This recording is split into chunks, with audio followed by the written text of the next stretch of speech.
Hello, welcome back to the reading of the poem of the Man God, written by Vol4-Ch, Volume 4. Chapter 513, Part 2. Towards Gibeon. The reasons for Jesus' sorrow.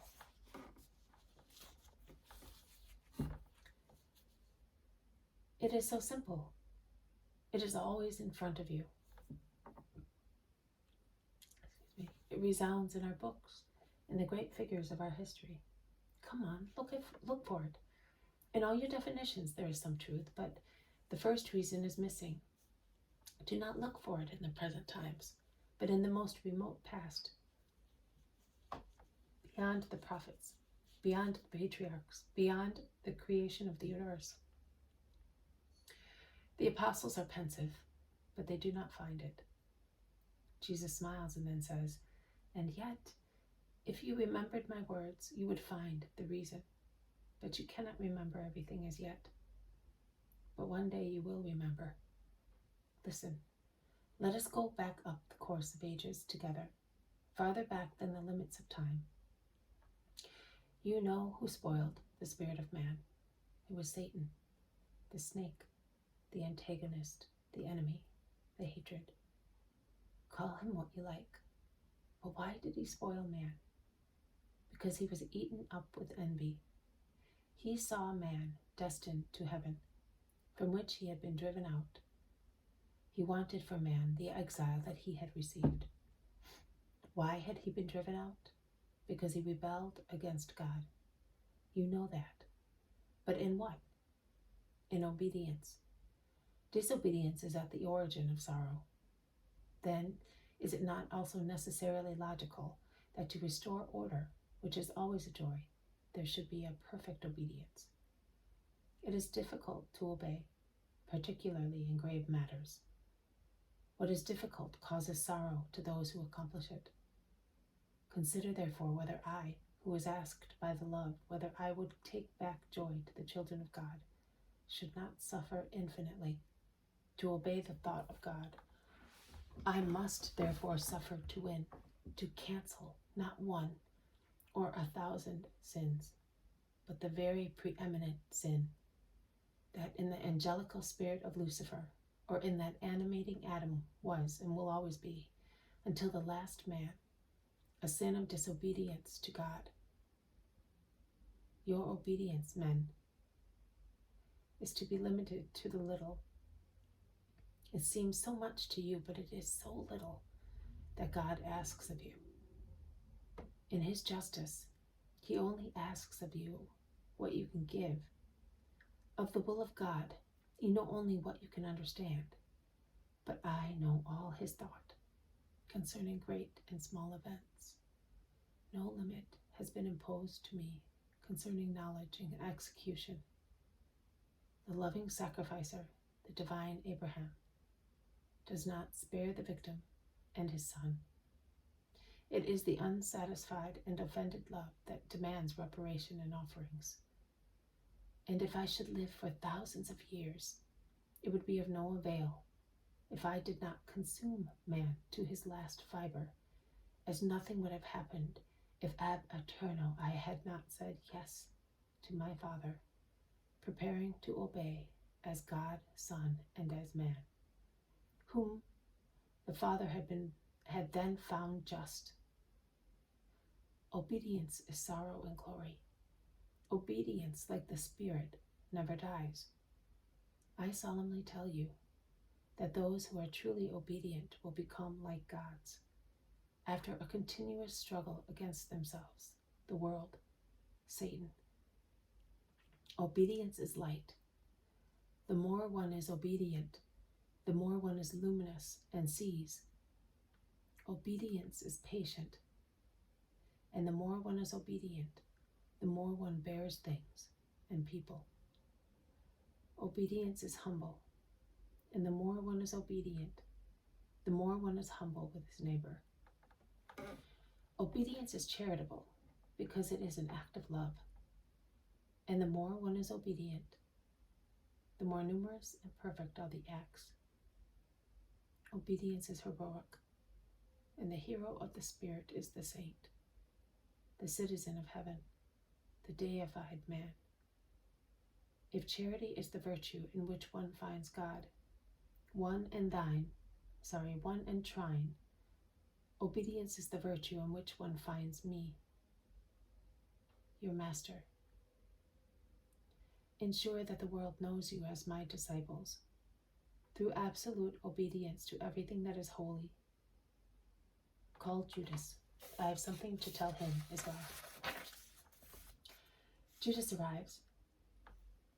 Jesus points at the view, which becomes narrower as they descend, and he says, "A short parable for you, future masters of the Spirit. The more you climb the way to perfection, which is hard and painful, the more you will see.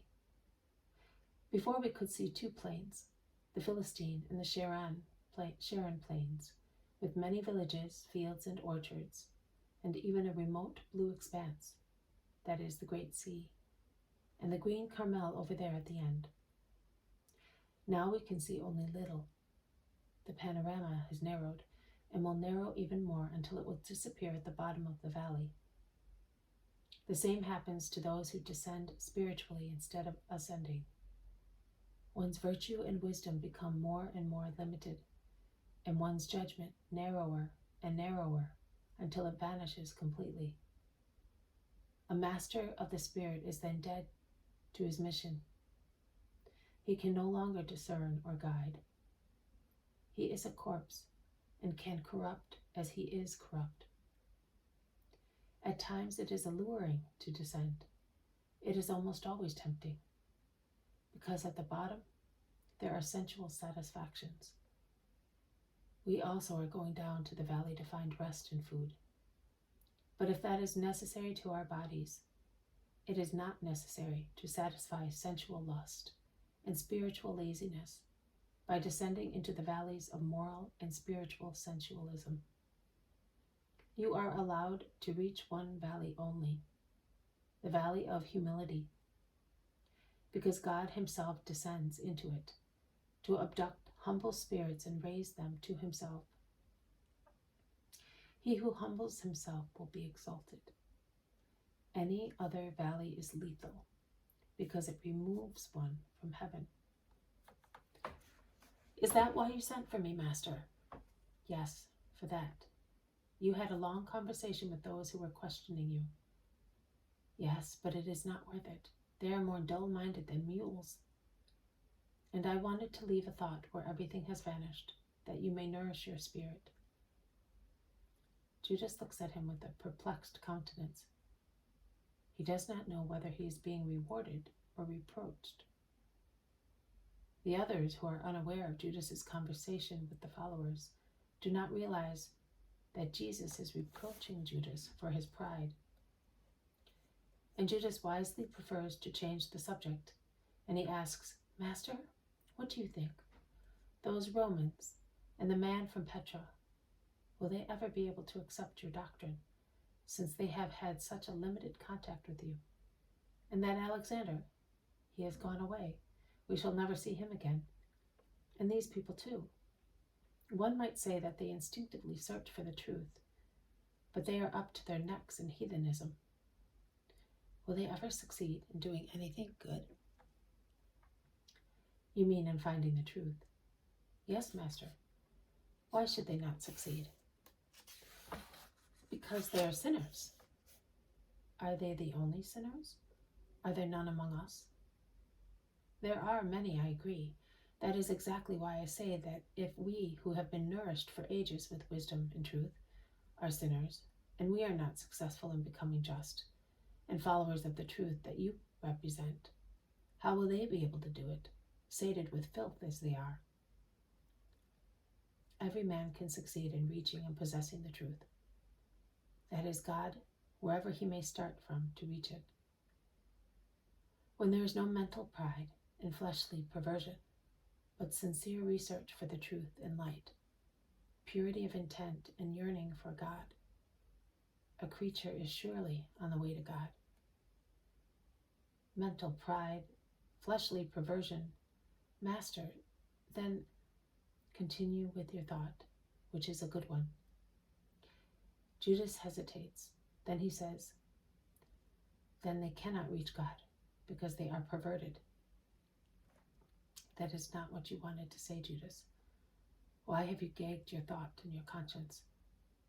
Oh, how difficult it is for man to rise to God. And the main obstacle is man himself, as he will not admit and meditate on himself and his faults. Really, even Satan is very often slandered by ascribing every cause of spiritual ruin to him. And God is even more calumniated, as all events are ascribed to him. God does not infringe man's freedom.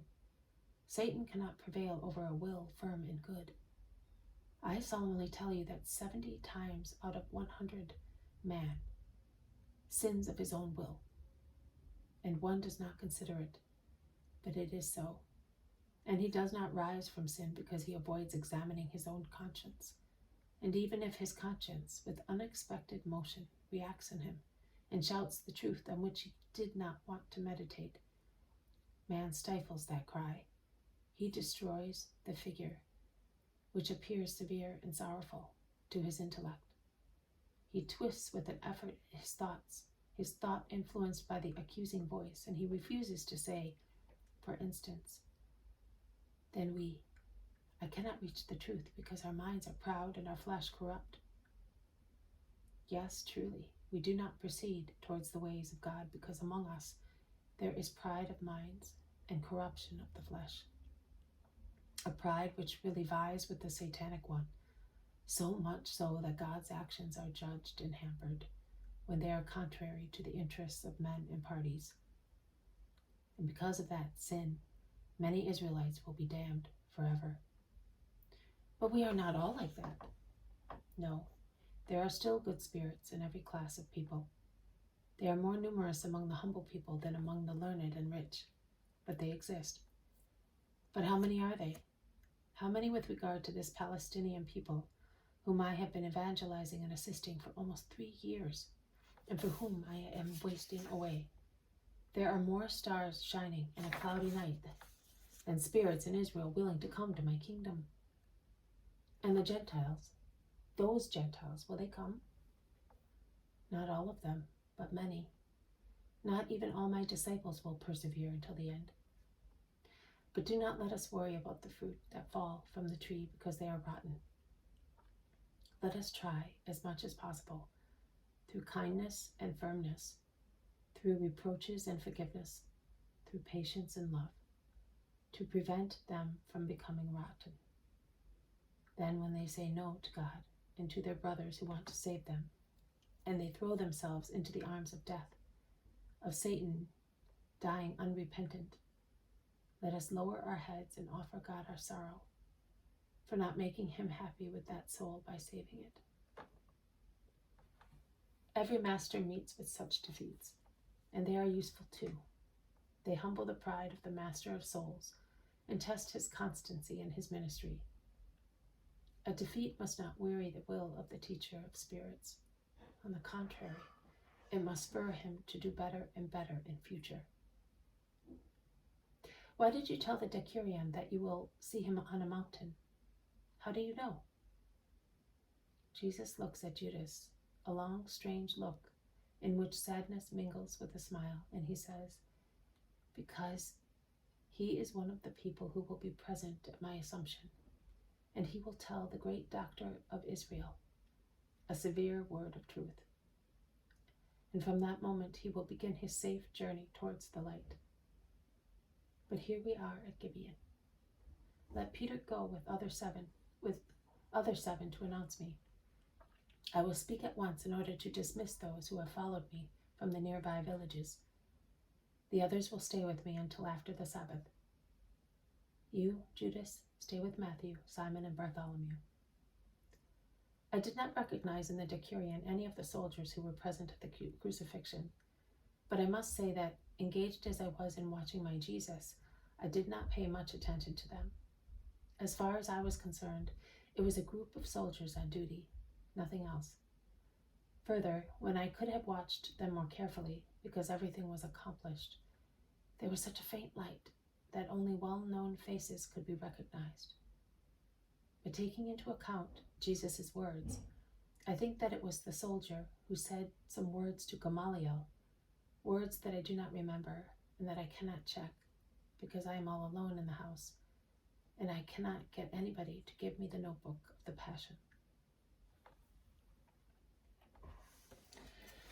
This has been a reading from the poem of the Man God, written by Maria Valtorta, Volume 3, Chapter 5:13, Part 2, Towards Gibeon, the reasons for Jesus' sorrow. Thank you for listening. I will see you tomorrow. May God bless you, and may peace be with you.